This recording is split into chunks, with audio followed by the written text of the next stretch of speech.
The SpongeBob movie, Sponge Out of Water, the junior novelization.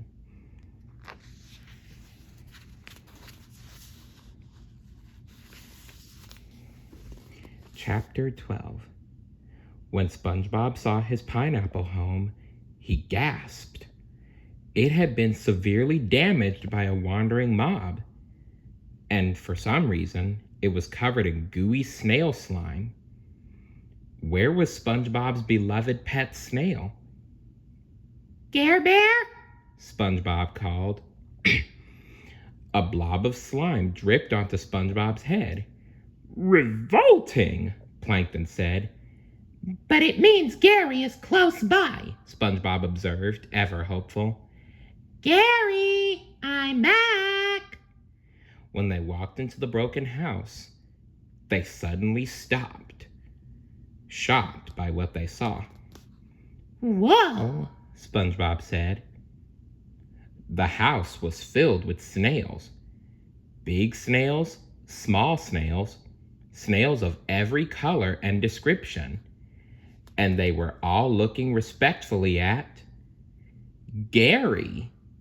SpongeBob's pet snail was sitting on a giant throne surrounded by pillars and huge fire pits.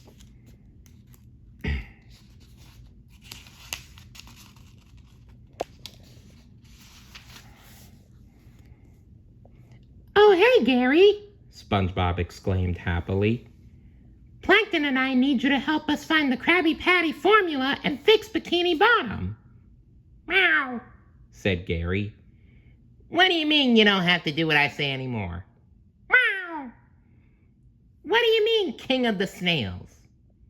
Looking stern, SpongeBob folded his arms. "Gary the Snail, you get down here right now and join this team." "Meow." "What do you mean, seize them?" All the snails who had been paying their respects to Gary, the king of the snails, turned to SpongeBob and Plankton.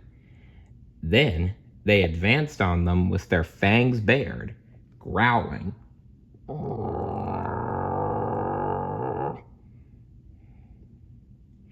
SpongeBob turned and ran out of the pineapple as fast as he could.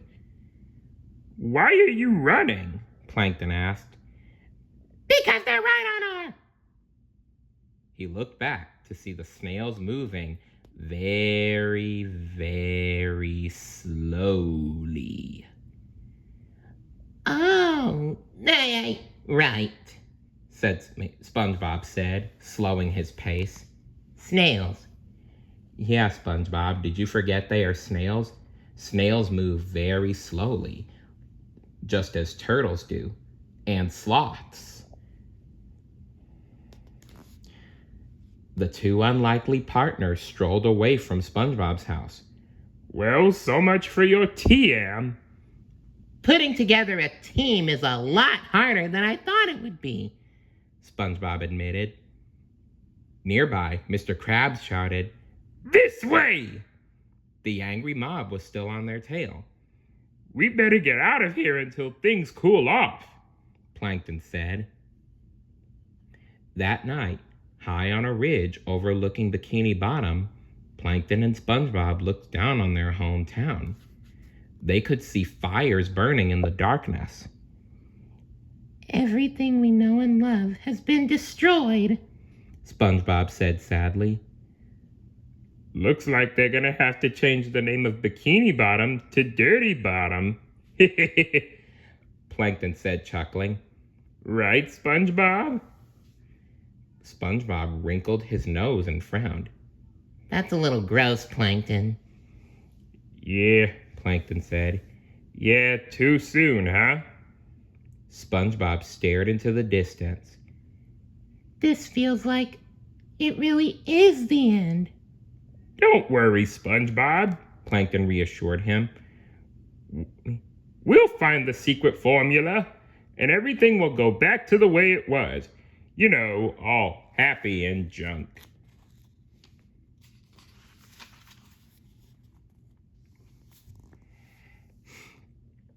He pushed a rock towards SpongeBob. Now let's get some sleep.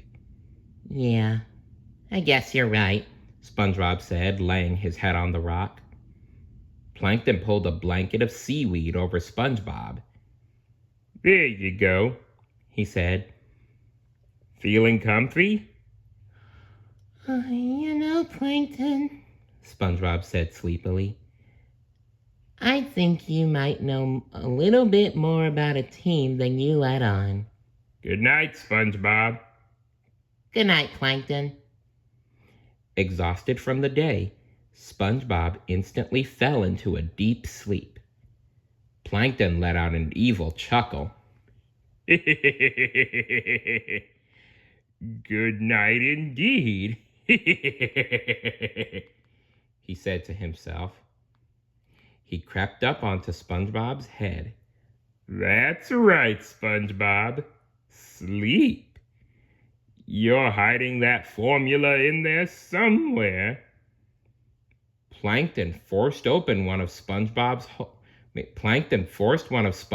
holes open and jumped into his head.